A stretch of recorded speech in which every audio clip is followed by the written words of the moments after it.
Hello guys, welcome back to my channel দেশি blogger Suman. সকালবেলায় ready হয়ে বাড়ি থেকে চলে এসেছি চাঁদপাড়া স্টেশনে। নাও কোথায় যাবে? যেখানেই যাই সেখানেই যজ্ঞ বন্দরের দেখা পাই। ও চাঁদপাড়াতে এসেছিল ওর এক্স গার্লফ্রেন্ডের সঙ্গে দেখা করতে। ওর এক্স গার্লফ্রেন্ডের সঙ্গে তার বর এবং তার বাচ্চাকে দেখে কষ্টে সে চুরমার হয়ে যায়, ভেঙে যায়। এদের ন্যাকামি দেখার পরে আমি সোজা একদম চলে আসি স্টেশনে। এখানে এসে দেখি কয়দিন আগে ফেসবুকে ভাইরাল হওয়া একজন, কি বলা যায়, ছক্কা। তো গাইস, আমি এখন উঠে পড়েছি ট্রেনে। এটা হলো বনগাঁ টু শিয়ালদা লোকাল। দেখতেই পাচ্ছ কতটা ভিড় দেখেই বোঝা যাচ্ছে। তারপরে চলে আসি আমি শিয়ালদা স্টেশনে। এইখান থেকে গিয়ে শিয়ালদা সাউথ থেকে 20 নাম্বার প্ল্যাটফর্ম থেকে ধরি আমি নামখানা লোকাল। ট্রেনে 2-3 ঘন্টা জার্নি করার পরে আমি লক্ষ্মীকান্তপুর স্টেশনে এসে পৌঁছাই। আগের বার যখন এখানে এসেছিলাম তখন এক ভিখারি আমাকে ভিখারি ভেবে ভিক্ষা দিচ্ছিল, আর আমি সেখান থেকে দৌড়ে পালাই। তো গাইস, আরো 1 ঘন্টা জার্নি করার পরে ট্রেনে তারপর আমি চলে এসেছি নামখানা স্টেশনে। এইখান থেকে যাব আমি বকখালি, আর বকখালি যাওয়ার জন্য মাত্র 3টে অপশন রয়েছে। একটা হলো টোটো, অটো আর বাস। মাত্র 1 ঘন্টার রাস্তা গাইস, তাই ডিসাইড করি টোটোতে করেই যাব। টোটোতে বসে হাওয়া খেতে খেতে যাচ্ছিলাম। আজ ঘুরতে আসবো বলে আগের দিন আমি গেছিলাম সেলুনে চুলগুলোকে একটু সাইজ করাতে। সেলুনের নাপিত আমাকে বলে, ভাই দাড়িগুলো বড় হয়েছে, একটু সেটিং করিয়ে দি। আর আমার গোপ দাড়িগুলোকে এত বিচ্ছিরি ভাবে কেটে দিয়েছে, কি আর বলবো। তারপরে এই গাইস চলে এসেছি আমি বকখালি, আর এখানে এসেই নিজের গোপটা আগে কেটে ফেলেছি। দাড়িগুলো তো বিচ্ছিরি ভাবে আগেই কেটে দিয়েছিল। তো গাইস, বকখালিতে এসে কিছুক্ষণ রেস্ট করার পরে আমি বেরিয়ে পড়েছি রুম থেকে। ছোট্ট একটা গ্রাম হেঁটে পার করে আমরা চলে এসেছি এই বিচটাতে। সন্ধ্যার আগে আগে আকাশটা ছিল একটু হালকা মেঘলা। তারপরেই গাইস 1 কাপ গরম চা নিয়ে নিয়েছি, আর তারপরেই উঠে গেছে আমাদের সূর্য মামা। তো গাইস, এই বিচটার নাম হলো ফেজারগঞ্জ, আর আমি বেশ কিছুক্ষণ এখন এই বিচটাতে একদম ঘুরে ঘুরে এক্সপ্লোর করব। তো গাইস, এখানটায় ছিল প্রচন্ড হাওয়া, আর হাওয়ার উল্টো দিকে তাকালেই আমার চুল টুল একদম উড়ে যাচ্ছিল। কোথায় সমুদ্রের পাড়ে শুধু বালিতে ভর্তি থাকবে, আর এখানটায় এসে তো দেখি বালির সঙ্গে কাদাও রয়েছে। বিশ্বাস হয় না, এই দেখো কাদা। তো গাইস, সন্ধ্যা নেমে এসেছে, এখন এই জায়গাটাকে বিদায় জানানোর টাইম হয়ে এসেছে। তারপরে এই গাইস চলে আসি আমি বকখালি, সেই জমজমাট বকখালি বিচে। তো গাইস, এটা হলো বকখালি মেইন বিচ। সন্ধ্যার পরে এই জায়গাটা একদম জমজমাট হয়ে ওঠে। তো গাইস, এখানটায় অন্ধকারে সমুদ্রের পাড়ে পাওয়া যাচ্ছিল চেয়ার, প্রতিটা চেয়ার 20 টাকা করে। চেয়ারে না বসে চলে এলাম এই খাবারের দোকানটিতে। এখানে বসে চা আর পকোড়া খেতে খেতে কাটিয়ে দিলাম 2 ঘন্টা। খাওয়া দাওয়ার পরে চলে যাই মাছের দোকানে মাছ দেখার জন্য। মাছগুলো দেখে খুব একটা পছন্দ হচ্ছিল না। কয়েকটা মাছ ফ্রাই করে প্যাকিং করে নিলাম। তারপরে গাইস চলে এসেছি একটুখানি মার্কেটে। প্রথমে তো চশমা দেখছিলাম, তারপরে চলে গেলাম একটা দোকানে। এই দোকানটায় সব হাতের তৈরি জিনিস বিক্রি হচ্ছিল। তারপরে গাইস আমরা রওনা দিই হোটেলের উদ্দেশ্যে। হোটেলে ঢোকার আগে এই অফিসটাতে আমাদের এন্ট্রি করিয়ে যেতে হয়। তো হে গাইস, ওয়েলকাম ব্যাক পরের দিন সকালবেলায়। তো আজ সকালে গাইস ঘুম থেকে উঠেই একদম হোটেল ছেড়ে দিয়ে চলে এসেছি, কারণ হোটেলের যা ভাড়া তার থেকে ডবলই নেওয়া হচ্ছিল এবং সুযোগ সুবিধাও তেমন পাওয়া যাচ্ছিল না। তো গাইস, এখন একটু হালকা করে খাওয়া দাওয়া করবো, তারপরেই খুঁজতে চলে যাব একটা নতুন ভালো হোটেল। তারপরেই গাইস খাওয়া দাওয়া কমপ্লিট করে চলে আসি।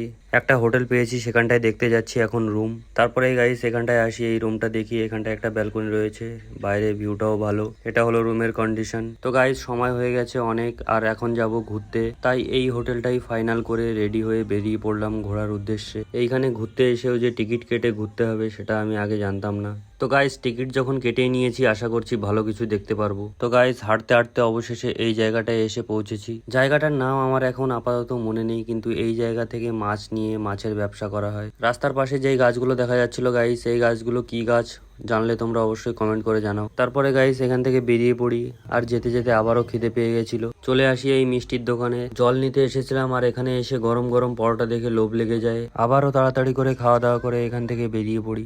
আবারও একটা টিকিট কাউন্টার থেকে টিকিট কেটে নিলাম। টিকিট কাটার পরে গাইস আমি তো ভেবেছি চলে এসেছি, কিন্তু দেখি না, এখনো অনেকটা রাস্তাই বাকি আমাদের। তো গাইস ফাইনালি অনেকটা রাস্তা আসার পরে টোটোওয়ালা টোটো থেকে সবে নামিয়ে দিয়েছে।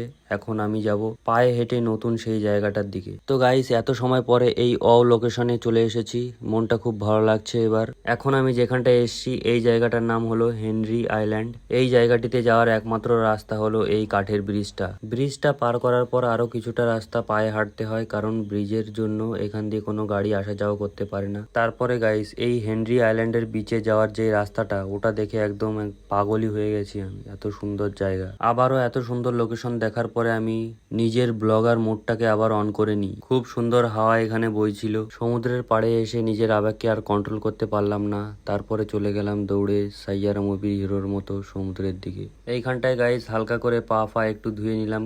এইখানটায় স্নান করা একদমই নিষিদ্ধ। হয়ে গেল গাইস, হেনরি আইল্যান্ড এইখানেই শেষ।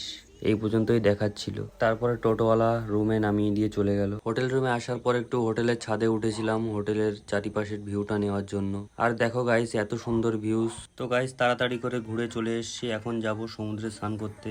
আর রেডি হয়েও বেরিয়ে পড়েছি রুম থেকে। তো গাইস আবারও চলে এসেছি বকখালি বিচে একদম দুপুরবেলার টাইমে।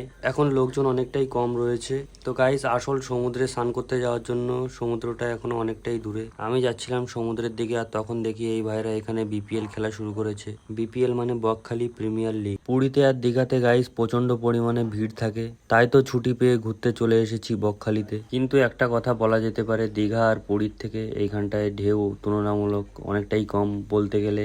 আজ তো একদমই ঢেউই নেই। যাই হোক গাইস, এইসব আমার কাছে কোনো ম্যাটার করে না। ঘুরতে এসেছি, আরামসে ঘুরছি, মজা করছি, এনজয় করছি। আর গাইস আমি যেসব বন্ধুদের সাথে ঘুরতে গেছি তারা কেউই আমার ভিডিওতে আসার জন্য কমফোর্টেবল না। আর অনেক কষ্ট করে আমি তাদেরকে দিয়ে মাঝে মাঝে আমার ক্যামেরাটা ধরিয়েছি, কিন্তু তাছাড়া পুরো ব্লগটা আমার নিজেকেই শুট করতে হচ্ছে। এদিকে স্নান করে আমি বেশ কিছুটা সময় বালির উপরে শুয়েছিলাম আর ব্লগ বানাচ্ছিলাম। তারপর স্নান কমপ্লিট করে আবার বেরোলাম হোটেল রুমের উদ্দেশ্যে। তারপরেই যেতে যেতে আমার চোখে পড়ে এই লাল কাঁকড়ার গর্তটা। তারপরে দেখতে পাই খুব জোরে আওয়াজ করতে করতে চলে আসে এই কোস্ট গার্ডের জাহাজটি। এটা কি জাহাজ না অন্য কি, তোমরা কে জানো বলো কমেন্ট করে। আর এটা চলে দুটো বড় পাখার সাহায্যে। তারপরে গাইস রুমে এসে ফ্রেশ ট্রেশ হয়ে আবার চলে যাই হোটেলে খাবার খাওয়ার জন্য।